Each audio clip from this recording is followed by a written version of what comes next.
Greetings to the citizens of the Republic of the Gambia. Greetings to the citizens of the sister Republic of Senegal. Greetings to the citizens of the respective ECOWAS member states. Greetings to the citizens of the entire continent of Africa.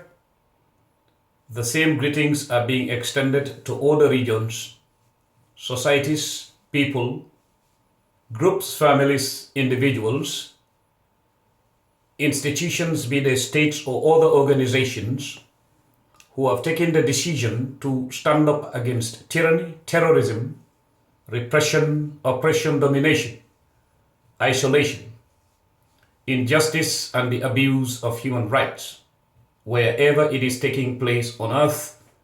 On our today's session, which will be presented in both audio and audiovisual, this is your brother, ESSA BOKARR. We are going to begin with the items on our agenda today in English, and then we will come back to do the translations in our local languages. Now we proceed. Economic intelligence reviews scary corrupt practices in the Gambia. Tanje Ice Plant and the areas of $1 million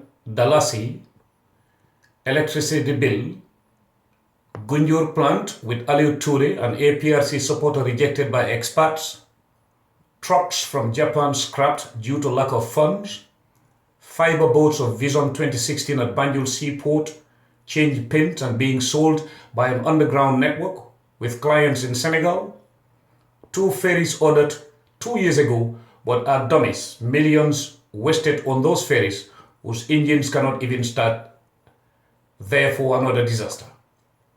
Yaya says he is fighting corruption but would not listen to a member of parliament who mentioned the ferries.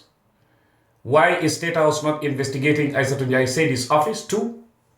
How about the ones who were managing the Jammeh Foundation and indeed some officials at the Ministry of Health and the Hajj Committee? Investigated, compiled, and analyzed by your brother ESSA BOKARR. Introduction. Eerie silence in the streets of the Greater Banjul area and Kombo North remain in a place where waves of arrests continue. Should not surprise anyone anyway, as my videos are recent and still there to be viewed and heard. Therein I told you more arrests are on the way. Although hard to endure for a population that has been living in constant fear, mixed with suspense for years unending, there is a blessing in disguise behind these arrests. We will use in-depth analysis to justify the latter against all odds, inshallah. Now we proceed with the in-depth analysis themselves. Yahya Jammeh, as a soldier who led a coup d'etat against the former president Sir Dawda Kairaba Jawara in 1994, to be more precise on July 22nd, said he did so to fight against endemic corruption, flamboyant lifestyle, and those he called looters of national coffers. Let's give him the benefit of the doubt. within an impartial perspective before we proceed on reading his own slate that has so far been filled with narrations from his legacy. Let's say, even if the former PPP government was not one of the best, time has shown us the results pertaining to the performance of Jammeh's own government when compared to what he advanced as the reasons that made him overthrow Jawara. Worst of all, Jammeh himself has become the hub of a corrupt cartel whose acidic activities have eventually destroyed the fabric of Gambian society, socially, morally, and professionally. Well, maintaining his own expenditure line ranging from merrymaking to that of his wives definitely leaves so much to be desired. Along the way, Yahya Jammeh has been a talented thief who has so far been able to cover traces that lead to his ill-gotten wealth. He steals, he kills, and siphons such wealth, therefore has turned that into his honeypot for him, his wife, his kids, and the kin of his wife in Morocco and Guinea-Conakry. That is what human intelligence, with the help of selfless patriots, has been able to expose over the years. After all has been said and done, Yahya Jammeh himself has realized that at any time from this second, he can be overthrown or deposed from power, because he has already created that vacuum around him, and it is those people around him that are going to end his rule, inshallah, which he already knows. Which is also why he is rushing to arrest and stain many people. His latest tactic is to divert the attention of disgruntled soldiers and others who are within his loyalists, in quotes, while he tries to survive by the day. He throws temper tantrums here and there, but his soul is soaked in constant paranoia and fear. Yahya Jammeh equally believes that arresting officials accusing them of economic crimes will stain their slates or resumes, therefore there will be a spent force and a lot to be distrusted when they apply for anything like international or local jobs outside of the Gambia or political asylum per se. That is what his so-called strategists in quotes kept saying and giggling about over the years. But Allah, the all-knower, the one who is the best strategist, made some of them see themselves in the holes they were digging for others. Poetic justice at the farthest. At this juncture, I would advise social watchdogs, especially those using the media, to avoid publishing articles with titles or reasons this cartel advances when they make arrests. Their own state council help in drafting those charges, just charge sheets sometimes. If any one of those arrested does not cooperate, or in some cases those they hate too much, would face and then thus be tortured civilly by the NIA. This is how they got Amadou Sane into their net of pain, plight, and wrong. Some of these state council are more of a liability than a solution, beginning with their own Minister of Injustice, Mama Fatima Sigati. I don't see much difference between some Gambian lawyers, judges, and NIA if they are not even worse.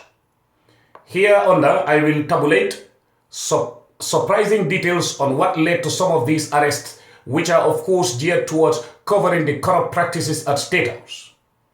Well, and those associated with Yahya Jammeh or the Yahya Jammeh Zainab Suma circus of looters. Number 1, Tanje Ice Plant. Arrears of $1 million. Electricity bill owed to NAWEC.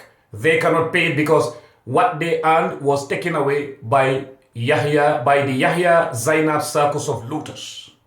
2, Gunjur Plant, where Aliou Toure, a man experts say knows nothing other than supporting APRC, is managing. That institution also has failed, but Yahya, they are blaming it on fishermen from other parts of West Africa, only to replace them with Chinese and North Koreans. Japan gave good trucks to both Tanje and Gunjur plants, but as we speak, each one of those have been scrapped. This reminds us of trucks that were sold as scrap metal to a Mauritanian businessman by the same network or cartel. Gambian taxpayers continue to pay tax without representation, but are really assured of a system that sucks the blood of the sufferers. 3, Fiber boats known as the Vision 2016 boats at the Banjul Seaport.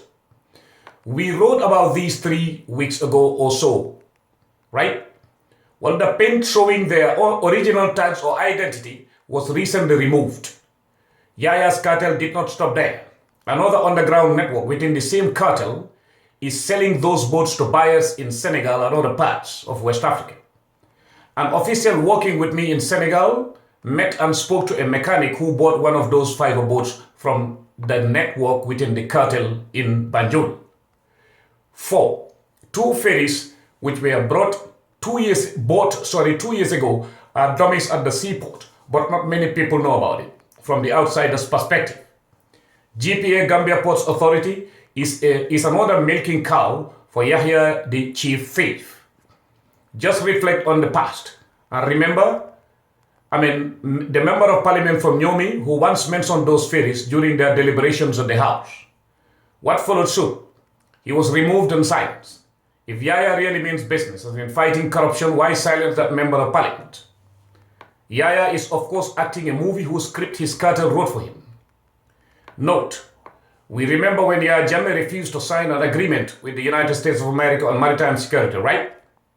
By now, I hope the above analysis would clarify why he is running away from being transparent.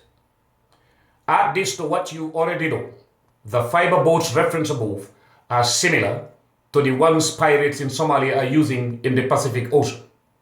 Don't be surprised if we start seeing State House junglers with members of his militia in Casamance and Guinea-Bissau turn themselves into pirates in the Atlantic Ocean.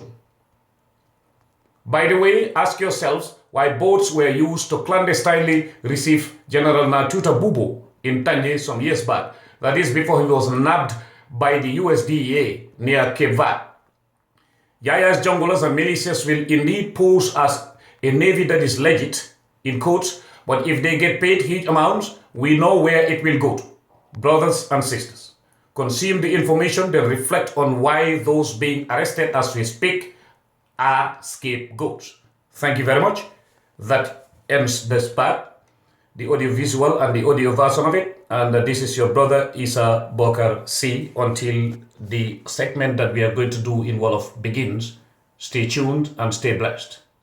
Happy Korite and happy Eid al-Fitr to everybody out there.